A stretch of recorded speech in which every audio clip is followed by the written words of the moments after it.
If you're the person everyone relies on, this might be costing you more than you think.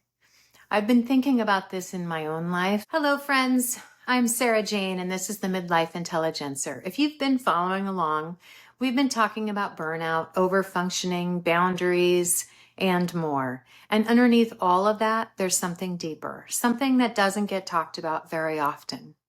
What happens when competence becomes part of your identity? For me, this started very early. I'm the first daughter of a first daughter of a first daughter in a very matriarchal family. Being in charge wasn't something I stepped into later. It was just expected. It was in the air around me. I learned to take care of my younger siblings in ways a child shouldn't have to. I learned how to cook at 6 so we wouldn't go hungry. I made sure we were safe. And that was just the baseline. And I got very good at it. When you learn competence that early, it doesn't feel like a skill. It feels like who you are. My mother used to say, "I knew you would always take care of things. You were an old soul," which sounds like a compliment, and it is, but it's also kind of an assignment. You're the one who will handle it. And that pattern just continued. In my family, I became the one who plans everything, the one who hosts, the one who makes sure we have what we need. Sunday dinners became a thing at my house. I carry those traditions forward, and I do value that, but it is not neutral. At work, I'm seen as highly competent, and I am, but there's another layer to that. There's a part of me very much tied to my ADHD that lives with this underlying fear of not measuring up, of missing something, of getting it wrong, of being seen as not capable, frankly, of being fired at any moment.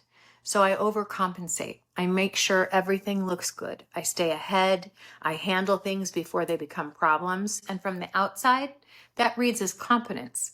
Inside, it's exhausting. You can be very good at something and still be very tired of it. I started working when I was very young, babysitting at 8, paper route at 12, and at 13 I lied about my age, said I was 15, and got a job in a deli. And I've worked ever since. So over time, competence didn't just become something I did, it became how I understood myself. When I became a teacher, that deepened even more. I'm an educator. I lead, I show up, I do it well. And if I'm honest, part of me likes that. I moved on to the role of an instructional coach.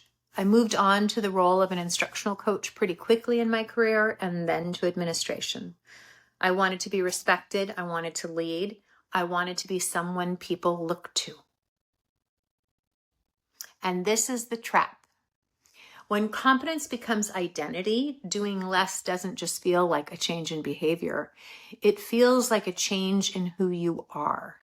Stepping back feels like letting people down. Rest feels unearned. Not handling something feels wrong. And the cost builds quietly.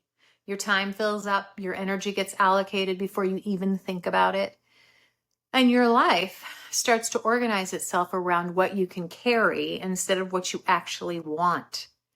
And in my industry, as I've shared in other videos, there is no end of the day button up. There is always more to do that is pressing and important. That old, urgent, important quadrant is very imbalanced, which means it doesn't matter how competent you are or how you will feel inadequate and not enough.